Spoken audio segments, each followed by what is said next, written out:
What is going on, guys? This is Pinzo back with another video today.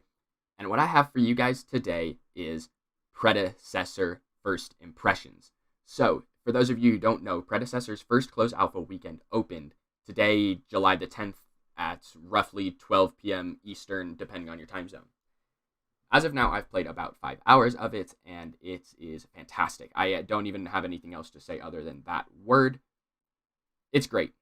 Now, I do have some gripes with it that I'll get into later, but for the most part, this is going to be a video about praise. So any footage you're seeing in the background is of the game. If you guys want to see more footage like this, gameplay, stream stuff, make sure to subscribe. I will be uploading gameplay and other stuff right here about Predecessor all week, so make sure to be here. That being said, if you're not following me on Twitch, go do that too. The guys at Omida are rolling out keys constantly. So with that said, guys, let's get into it.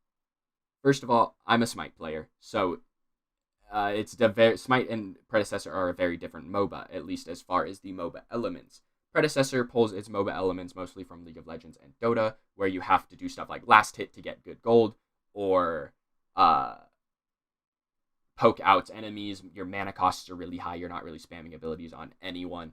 So with that said, a lot of these opinions are going to be a Smite player, but for the most part, I'm going to be talking about how the game feels. Which leads me to my first point, that it feels really good. It's super smooth. Everything looks fantastic. I was only playing on medium graphics, so I can't imagine what it looks like on Epic.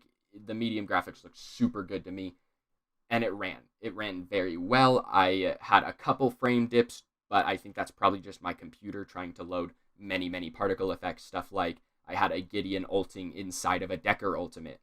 That's a lot of particle effects to load, so I'm going to go with my computer's not keeping up super well, but it is what it is.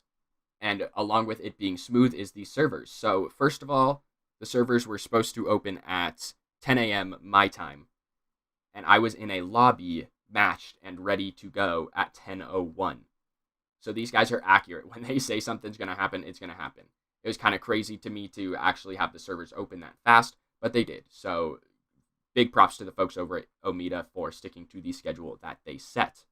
With that being said, I was lagging a bit, but that's just because I believe they were using, probably East Coast servers. I live in the Midwest, so I was on about 140 ping, but there's nothing you can do about that. Not too worried about it. The animations are great. They go off. I didn't have any targeter problems, so if an enemy was inside of an ability targeter, they got hit by it. If they were outside of it, they didn't. And that's exactly how it should be. That's how it worked. That's fantastic. A few exceptions to the animation was, number one for me was Sevarog's dash. It felt super clunky. I don't know if it was just me maybe, but you dashed and you slid at the end of it. You didn't have full control right when you got to the end of his dash. Going along with that, if you were walking and you let go of the W key or the A key or the SD key or the D key, when you let go, you slide a little bit, which means that if you're walking and you try to recall, you have to usually hit recall a couple times because you're kind of still moving and it doesn't let you recall. Just a little clunky interaction that I found was a little weird to me personally, but if it doesn't bother you guys, then don't let it bother you.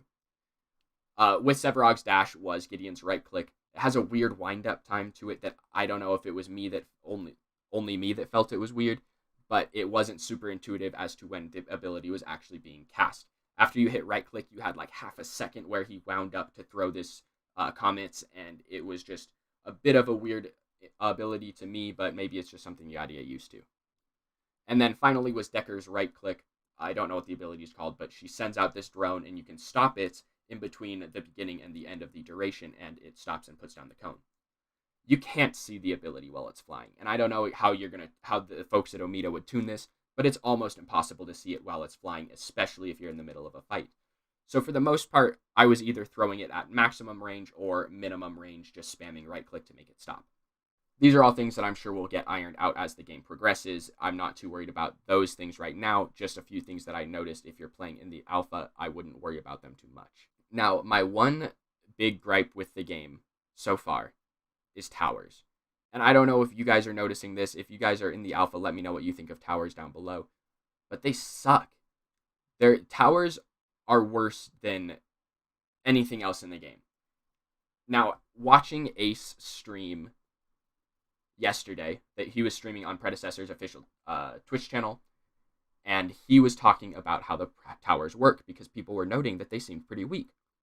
He said that as the game progresses, towers get weaker, which to me makes sense. It means that a game won't just stalemate forever because you can turtle under a tower. However, the rate at which they get weaker to me is incredibly too fast. I had a game where I had a duo lane get a single kill, and with that one kill, they got the tower. They got their enemy tier 1 tower off of a single kill pre-5 minutes. You're seeing that clip in the background right now. Yeah, see, like, our duo lane does look, yeah. 4.5 minutes. Are the T-Boys still here? When's the last time you saw a tower taken before pre-5 minutes? They just got a tower. It's nutty. It doesn't make sense to me at all, and I don't know why towers would be as weak as they are. You can have one wave of minions at 10 minutes take a tower. It doesn't make sense to me why towers would be that weak. I get that you're trying to speed up the game a little by making them weaken over time, but it doesn't make sense. If your goal is to have towers not be hard to take at 20 minutes, to have them be easier to take as the game goes on, the game does that itself by heroes leveling up and gaining items. Towers get easier to take. If you have a level 18 Sparrow walk into a tower, it's going to be a lot easier to take than a level 1 Sparrow walking into a tower. That's just period. Plus all the items that you have by level 18, the game makes towers easier to take. I don't know why you need to reduce the output of towers as the game goes on.